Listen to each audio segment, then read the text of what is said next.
Seguimos avanzando para hablar de otros temas. Chile es el país de América Latina que más respalda el uso terapéutico de la marihuana. Así lo reveló un estudio del Observatorio Latinoamericano de Políticas de Drogas y Opinión. Queremos ahondar más en este tema y para eso estamos junto al consejero de Asuntos del Sur de esa entidad, Sergio Sánchez. Gracias por acompañarnos, Sergio. Buenas tardes. ¿Cómo estás? Buenas tardes. Muy bien, gracias. Bueno, en primer lugar, ¿cuáles son los puntos que más destacas de este nuevo sondeo? Bueno, lo más destacable es que la opinión pública latinoamericana está a favor del uso medicinal de la cannabis.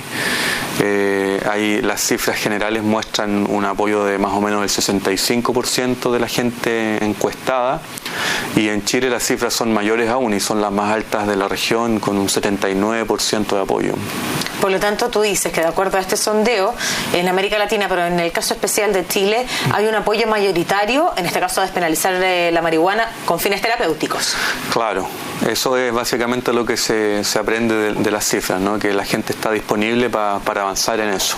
Pero, en otro punto de vista, ¿qué pasa con los resultados que arroja esta encuesta en el entendido del aumento del narcotráfico, que aparece como uno de los temas importantes también, y otro de los temas y que arroja altas cifras es la disponibilidad de drogas en las calles?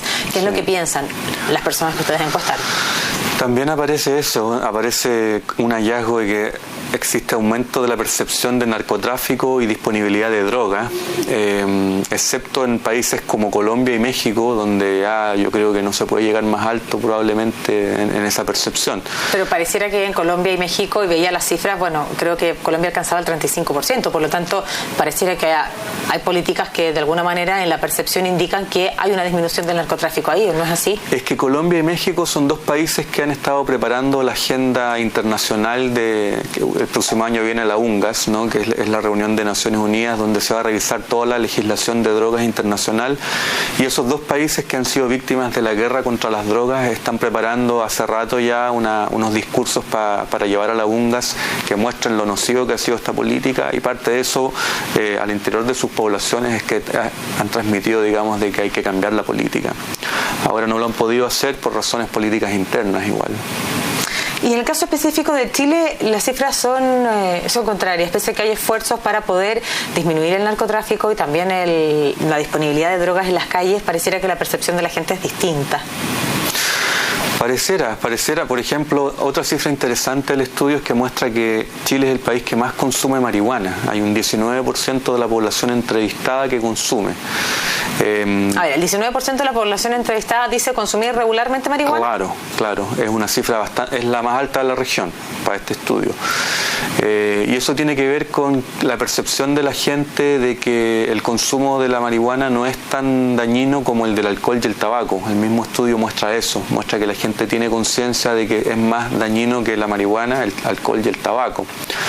Tiene que ver también con que la opinión pública que se está formando en relación a marihuana medicinal está mejor informada, puesto que ha habido un trabajo de ciertos grupos aquí en Chile, diversos liderazgos que han surgido de la sociedad y sobre todo gente que ha planteado las cosas en base a fundamentos políticos y científicos que de alguna manera han hecho cambiar la opinión pública. Esto no era así hace unos años atrás, ¿no?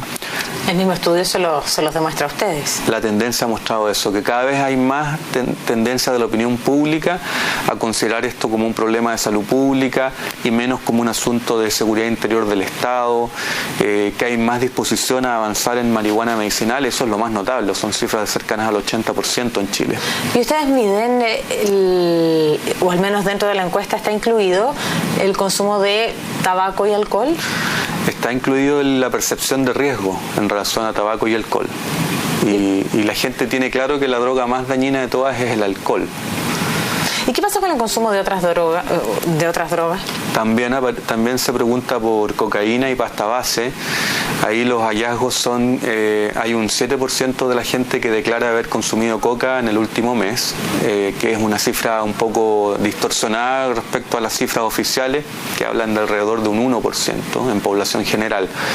¿Dónde se localizan aquellas personas, y si es que hay una diferencia por estrato socioeconómico, por lugar de residencia, donde se consumen preferentemente la cocaína y la pasta base? ¿Hay una distinción? Hay una distinción. Estas son personas jóvenes, digamos, hasta 35 años, ¿no? Entre 18 y 35 años. Y la distinción clásica tiene que ver con el acceso a la droga. Pues la cocaína es más cara que la pasta base, cuesta 10 veces más, digamos, más o menos. Pero también hay un fenómeno de pauperización del consumo de coca, o sea, de alguna manera la gente con menos recursos también está identificando la cocaína como una sustancia consumible y la están consumiendo también. Es decir, antes la división era más clásica de acuerdo a la posición social de la persona, pero ahora esto se ha ido corriendo hacia los segmentos de gente más pobre. ¿Y qué pasa con las conclusiones generales? Usted indicaba en estas conclusiones generales, bueno, que hay un aumento significativo en la aceptación por parte de aquellos encuestados. Estamos hablando de una encuesta y de percepciones que la marihuana podría aportar en sus fines medicinales y terapéuticos. Pero las otras conclusiones. Bueno, la principal conclusión, que es como una metaconclusión, es que las políticas de drogas actuales, como se han pensado desde los años 60 en adelante, que tienen que ver con las restricciones y las prohibiciones, no dan resultado, ¿no? Porque llevamos 25 ya años en Chile con las políticas de prohibición o restricción de los consumos que buscan criminalizar a quien consume y las tendencias de consumo siguen aumentando.